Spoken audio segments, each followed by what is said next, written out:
Today, we're in Ebbw Vale.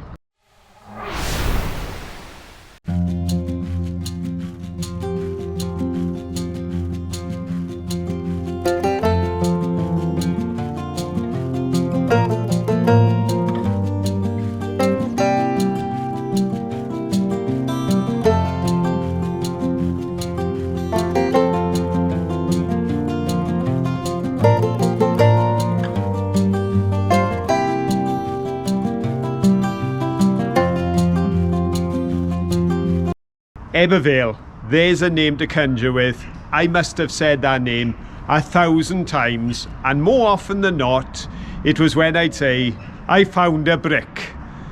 Well, we may not be out on rivers finding bricks today, but we're at the very place where all those millions of bricks were produced. We're actually on the site of the steelworks that gave Ebbw Vale the industry that caused it to grow at such a rapid rate during the early 20th century, because this place produced steel that went as far afield as Australia. Steel from Ebbw Vale was used in the building of the Sydney Harbour Bridge. That's how much influence this town had around the world. Today I'm stood outside the very last remnant of the buildings that once graced this place. There was steelworks that went for a mile or more down through the valley, but the office buildings that stand here, they are famed for their beauty, because whilst from outside they are interesting architecturally, they've got a lovely clock that bears mottos, and there's some gorgeous brickwork. On the inside they used the Dutch Baroque style. This was all about showing off how rich this company was at the time. Established in 1867, the company opened this office in 1915. So we're going to show you the history. We're going to show you the grandeur. We're going to show you the story of the way that things have unfolded, the good and the bad for Ebbw Vale. And of course, we're going to show you the shops. So let's get going. And here we are inside the building. The staff here have been so helpful. They've allowed us to come in and take some footage of this amazing hallway up through the stairs. This was all done in the Dutch Baroque style in 1915. It was 1867 when the Ebbw Vale Steel and Coal Company established their works here. But by 1915, they were ready to shout loud and proud just how much wealth they'd created, and they expressed it in this phenomenal building. A building that is still at the heart of the community. We've seen all sorts happening here today, including vaccine clinics and different sorts of goings on that bring the community in. But it is a transformation from that bustling place it once was, with all of the safes. They said I think there were 14 safes here for storage of precious things. They have a payment window on the outside of the building where wages were paid to the workers from here. This was such a hive of administration and activity 100 years ago. The things have changed, but the one thing that stands to a testimony of the craftspeople of their day is all that we see around us.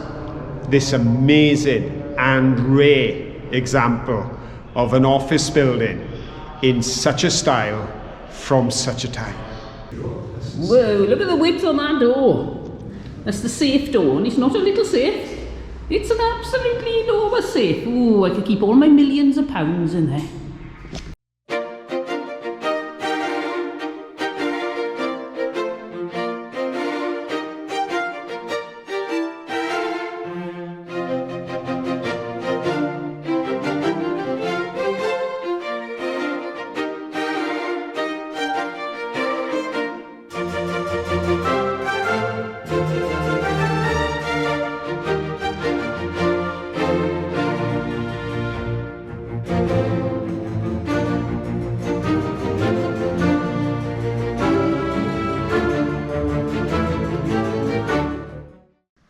This is what goes on in the more modern part of the building. This is the archive centre, and look at all these documents, and you can see each one of these is a double-sided bookshelf, and they go right down there, right up the other side, and these are not the only ones. There's an even bigger section upstairs, and if we look, concrete ceiling, concrete walls, and a concrete floor, metallic shelving, so if there is a fire, these archives are perfectly safe.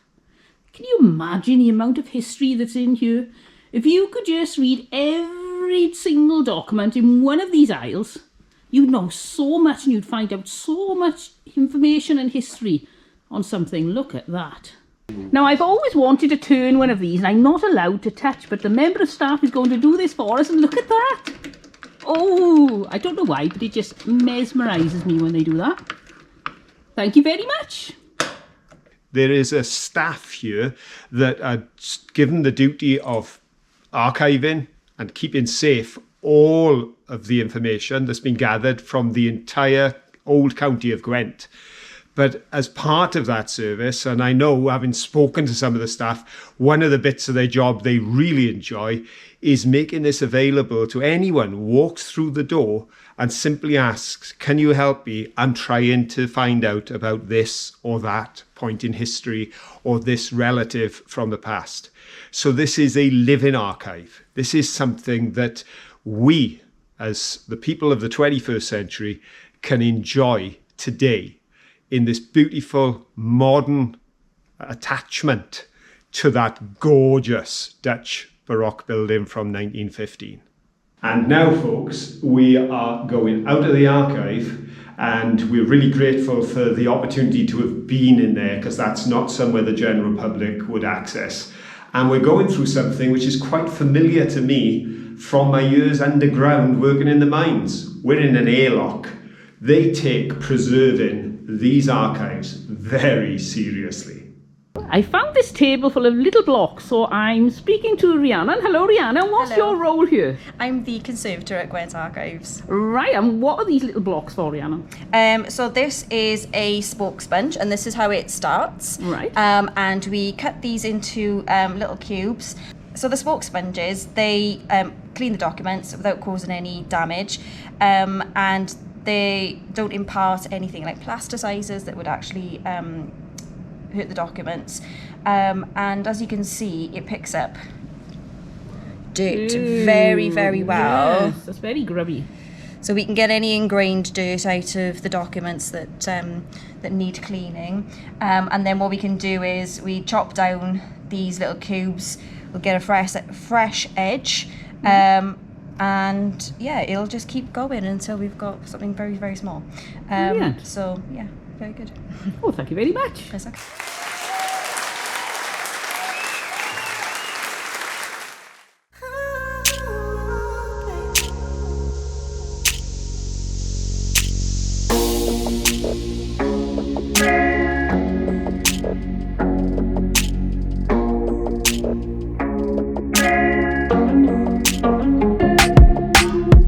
Look at the size on this thing. You think, oh, it's bolted together. If I put my hand on, look at the size of those bolts. Wow, that's pretty impressive. And at this level, these rollers, there's the top. And if I put my hand, you can see right the way to the bottom. They're enormous. And when you think that they were squashing hot molten metal into sheets, they must have had some power. You would not want to get your fingers jammed in those. As we're making our way around, we've noticed that items such as this, huge pieces of the industrial past, have been left as reminders of those heavy industrial days when the iron ore came into this place and came out as steel, as I said, to go around the world. But we are very much in a case of ancient and modern, because the buildings that are left here have been adapted, and we see some fantastic architecture of the 21st century butted up right against that early 20th century architecture, and it works. And you even have the Coleg Gwent campus here on the old steelworks site. But Manky's quite excited because he has spotted something we didn't know was here when we arrived, because amongst the ancient and modern is a very modern bit of kit when it comes to transportation, because there is a funicular here in Ebbw Vale and he just can't wait to check it out. It's right over there, and that's where we're going next.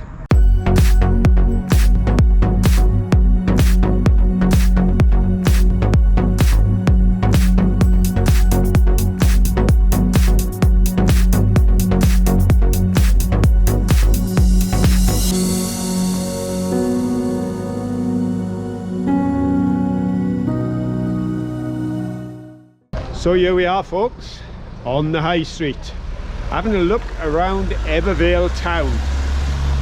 There's some faded grandeur. Obviously some of the shops have struggled, as have all the shops in many towns in Wales, especially with the closure of so much of industry, but there's still some shops to look at. And right now we're outside one of the places Caroline loves to look, which is an estate agent. Oh, let's have a look where we can live today. So you've got this house in Ebbw Vale, and no price on that. Oh, we've got no prices on these, but we can have a look at the type of properties that are available. Well, if you fancy an apartment in something a bit more grand, then you can always go for this. Very nice. I like Nanta Croft. Oh yes, Nanta Croft, that's the one. Nanta Croft, that'll do me. Yep, that would suit us nicely. Here we have Gus Jones Jewellers, and the story of Gus Jones is linked to our hometown, because he opened his very first shop in Bargoed and then spread throughout the valleys. And in the days that he opened up in our hometown, he referred to it as the metropolis of Bargoed, which it must have been in its time, because there was a big store there called the Bargoed Emporium. And when the Bargoed Emporium built an emporium here at Ebbw Vale, they didn't call it the Ebbw Vale Emporium.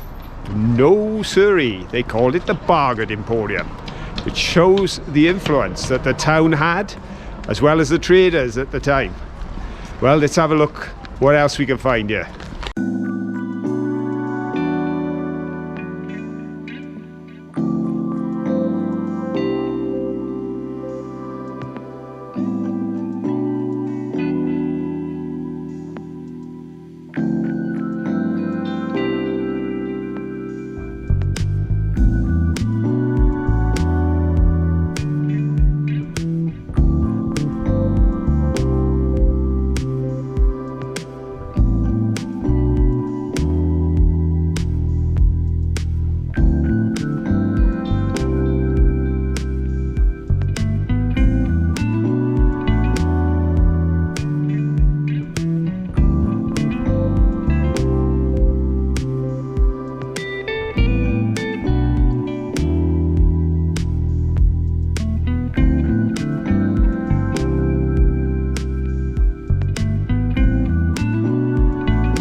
Now we're at the far end of Ebbw Vale town, and here we've got another building. When it comes to history here, we're not talking the Norman conquest, we're not talking ancient medieval. Back in the times of the Norman conquest, when they were building Caerphilly Castle, you just had about 150 people living on farms up here. But you're talking the industrial age, and as well as the beautiful things we've already seen, here they have an institute, which is the oldest workman's institute in Wales. It was established originally in 1849, not in the institute building, but in the chapel right across the road, the Pennywell Chapel. That's where a group of workers and farmers came together and decided to build a reading room that would provide the opportunity for education to working people. So the very beginnings of the Ebbw Vale Literary and Scientific Institute were here in the chapel. The men that gathered and established that very first reading room then decided to fundraise and build a place of their own. But of course, it would take a fair bit of money and workers of that time didn't have a lot. But it was Mr. Brown, the manager at the local steelworks here in Ebbw Vale, who agreed that they would fund the building of the institute for the betterment of the workers. So £3,000 was added to their coffers, and in 1853 the new institute was opened here in Wales, first of its kind, but the first of many, built by the workers, for the workers, to further themselves in their education and understanding so they could take their place in the governance of their own lives and eventually of the country. And it was out of this area in the 1940s that the local MP brought the very example that he'd seen here in the health board and made it available to the nation, because it was here Nye Bevan represented this community in the Houses of Parliament until 1960, and he was the architect of the National Health Service, which still serves everyone born to this land even today. I hope you've enjoyed this look around Ebbw Vale, the archives, the history and all the other beautiful things that we've seen, as well as a look around the shops. But our day's come to the end, and we're just going to head across the road here to a place called the Picture House, which is the local Wetherspoons, and we're going to have some tea. There's Phil, a man happy with his pizza and chips. So, if you did enjoy it, please give us a thumbs up. Doing, doing, doing. And don't forget, till the next time, have fun. Bye. Bye.